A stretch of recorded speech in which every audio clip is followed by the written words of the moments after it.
David saw this tree a long time ago.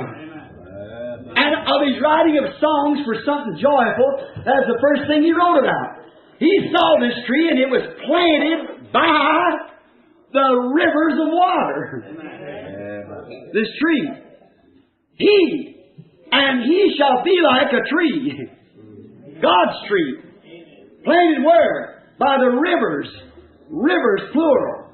The rivers of water, singular.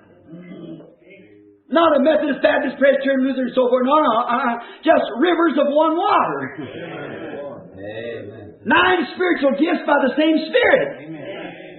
Amen. 9 fruits of the Spirit coming from the same channel. He shall be like a tree that's planted by the rivers of waters. David saw it. And he spoke, he said, blessed is that man. And notice, he said he could not die. His leaves would not wither. No. No matter what they do, they'll never kill that tree. Why? It's where he's planted. That's what does it. It's where he's planted. He's planted by the rivers of water. Now notice David said his roots won't die. You know, you take a tree, a big old tree. When I was a boy, I used to go out, and us boys, we'd go out and had a big old tree we used to sit on, a big old beech tree. And the winds would blow, and I wouldn't look like that thing so much at the top looked like it'd blow the thing over. But you know, every time wind blows on a tree, it rocks the tree, and it loosens up the roots so that they can just dig deeper and get a better hold. And that's the way mockery, laughing, making fun of a Christian. What it does is persecution shakes the Christian to make him pray more, dig down, get a better hold. So he can stand the storm. Now what if a man's planted in such a thing as by the river, where the springs, 9 different springs feeding into him?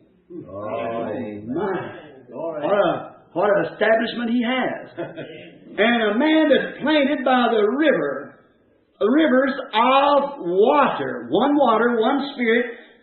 There are gifts of healing, same Spirit. Gifts of prophecy, same Spirit. All the same Spirit, but many gifts. One giver. Now David saw him, and he was planted by this tree. Now he could not die. Now notice why. He had life in the roots. Where is the roots of the life of the tree? Stays in the roots. Certainly comes up and bears its fruit. All right? Watch. His roots had life in them to bring forth his fruit in season. Amen. Now remember, this tree will not cast its fruit. Amen. Now you take a tree and put it away from water. The first thing you know, you got little apples. They're all knotty and worm-eaten. But it'll cast its crop. And that's what's the matter with the churches today. You done got away from that river.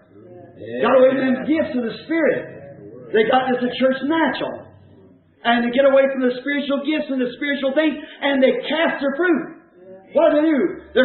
They're believers, live with the world, act like the world, steal, cheat, lie, smoke, drink, gamble, have bunco parties in the church to pay the preacher and everything else, shoot suppers, dances. See, they cast their fruit. It's just like the world. And the unbeliever looks, there's no difference in that person than me. That's what caused communism to rise in Russia. Amen. That's the reason they burned up the Catholic Church down in Mexico when I was there and seen those lime pits where those places where they burnt those little babies, where these nuns had these babies, even human bodies, full-grown human body was laying in there, in the lime pits. What did they do? They cast their crop, see? And God shook them off the tree, that was all. See? But a man that's planted, not stuck out, but planted by the rivers of water, he shall bring forth his fruit, what? In his fruit in his season. Are you reading it? Psalms 1. Blessed is the man that says not in the seat of the scornful, stands the way of sinners. He shall be like a tree that's planted by the rivers of water.